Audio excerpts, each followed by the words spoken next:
सात फेरे अग्नीच्या साक्षीने भाग 11 मागील भागात. दरवाजाचा आवाज आला तसं त्याने त्या दिशेला पाहिलं. केतकी हातात आल्याचा चहा घेऊन आली होती. दोघांनी मस्त एक एक कप चहा पिला. मात्र यावेळी दोघेही शांत शांत होते. कधी सागर तिच्याकडे चोरून पाहत होता, तर कधी केतकी त्याच्याकडे तिरकस नजरेने पाहत होती. चहा पिऊन झाल्यावर सागरने उशी घेतली. बाल्कनी पावसाने ओली झाली होती म्हणून तो सोफ्यावर झोपण्यासाठी जात होता, पण केतकीने त्याच्या हाताला पकडलं. त्याने मागे वळून पाहिलं. तिने त्याला तिच्यासोबत तिच्याजवळ बेडवर झोपायची परमिशन दिली. तसा तो आतून खुश झाला आणि दोघेही त्या मोठ्या बेडवर झोपून गेले. आता पुढे. सकाळी सकाळी सागरला जाग आली. त्याने डोळे उघडून पाहिलं. बाजूला केतकी नव्हती. ती त्याच्या अगोदर उठून आंघोळीला गेली होती. त्याला काल रात्रीच्या क्षणाची आठवण झाली. तसा तो डोळे मिटून बेडवर लोळत पडला. साबणाचा फ्रेश फ्रेग्रन्स नाकात जाताच त्याने डोळे उघडले. केतकी आरशात पाहून साडी घालत होती. तिला पाहून सागर ताडकन उठून बसला. नुकतीच आंघोळ केल्यामुळे ती टवटवीत दिसत होती.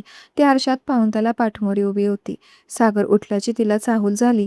एव्हाना ती साडी घालून तयार झाली होती. तिने मागे वळून पाहिलं. Good morning. सागर तिला एकटक न्याहाळत होता. Good morning. आता कसं वाटते? सर्दी गेली ना? ती त्याच्या जवळ गेली.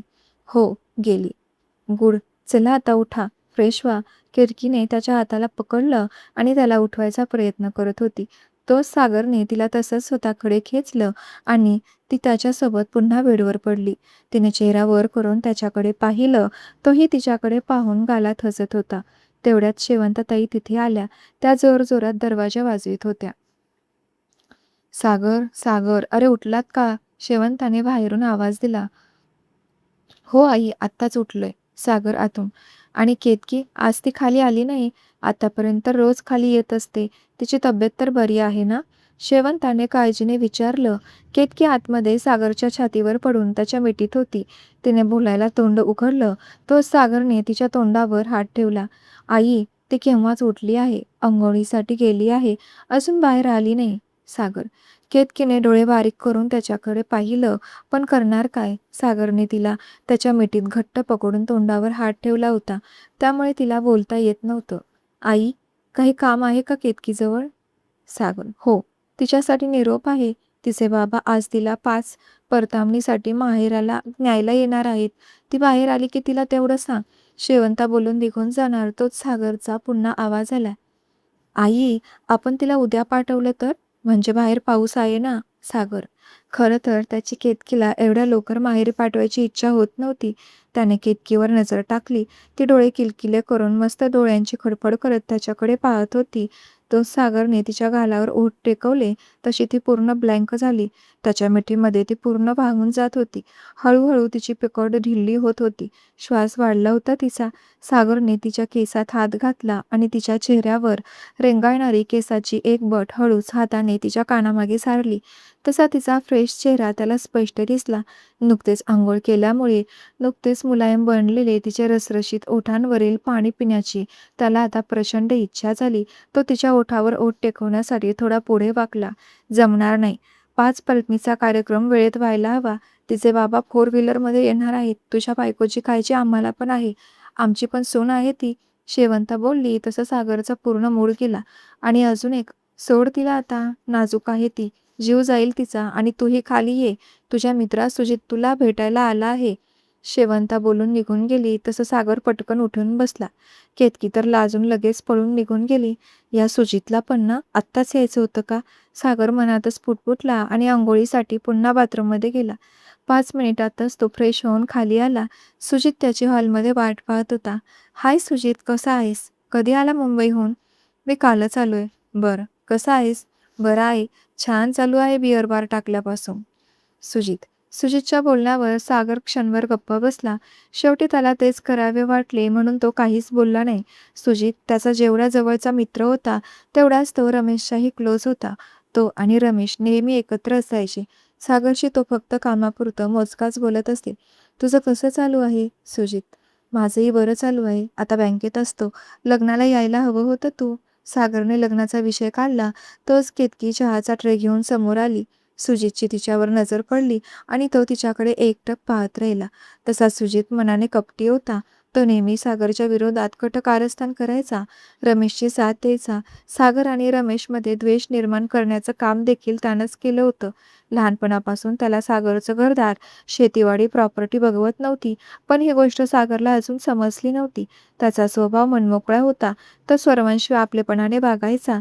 केतकीला पाहून त्याला आतल्या आत अस्वस्थपणा वाटू लागला. एवढी सुंदर बायको याला मिळाली, मनातच तो चरखडत होता. केतकी चहा देऊन किचनमध्ये निघून गेली. बरं, माझं एक काम होतं. मला लायसन्ससाठी आणि शॉपसाठी काही पैशांची गरज होती. किती पाहिजेत? सागरला खरं तर यावेळेस त्याच्यापासून लांब राहावं वाटत होतं, पण तरीही तो पैसे देण्यासाठी तयार झाला. आता सध्या एवढेच आहेत. राहिलेले उद्या बँकेतून येताना देईल, सागर बोलला. तसे सुचितने वळच त्याचा हात हातात घेतला आणि त्याचा निरोप घेतला. केतकीला न्यायला तिचे वडील येणार होते, त्यामुळे केतकीची लगबग सुरू होती. शेवंता पूजेमध्ये व्यस्त होती. सागर ही थोड्या वेळासाठी सुजितशी बोलून बाहेर गेला. किचनमध्ये नीता आणि केतकी दोघेच होत्या. घरात कोणी नाही याचा अंदाज बांधून नीताने तोंड उघडलं. मला तर कधी कधी तो सुजित घरी आला की भाऊजींची काळजीच वाटते, नीता काळजीचा आव आणत म्हणाली. केतकी काम करताना नीताचं बोलणं ऐकून मध्येच थांबली. काय झालं ताई, तुम्ही असं का बोलत आहात?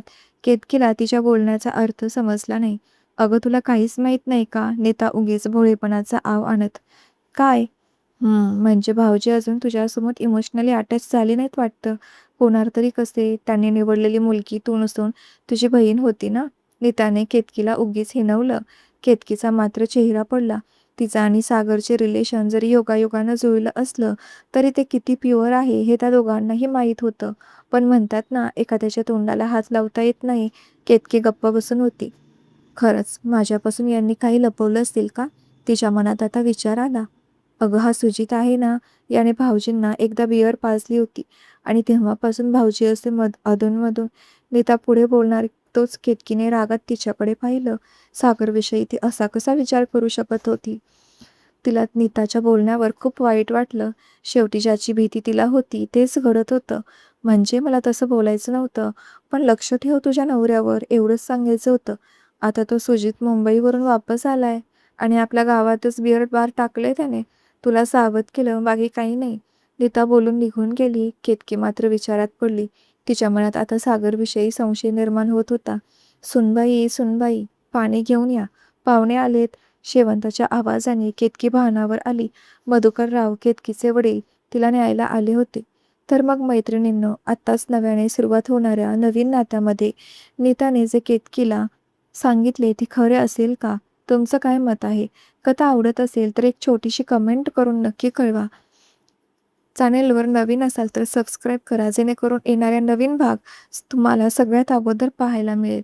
आणि हो, भाग खरोखरच आवडत असतील तर सुपर थँक्स देऊन चॅनेलला छोटासा सपोर्ट करायला नक्की विसरू नका. भेटूया नवीन भागात.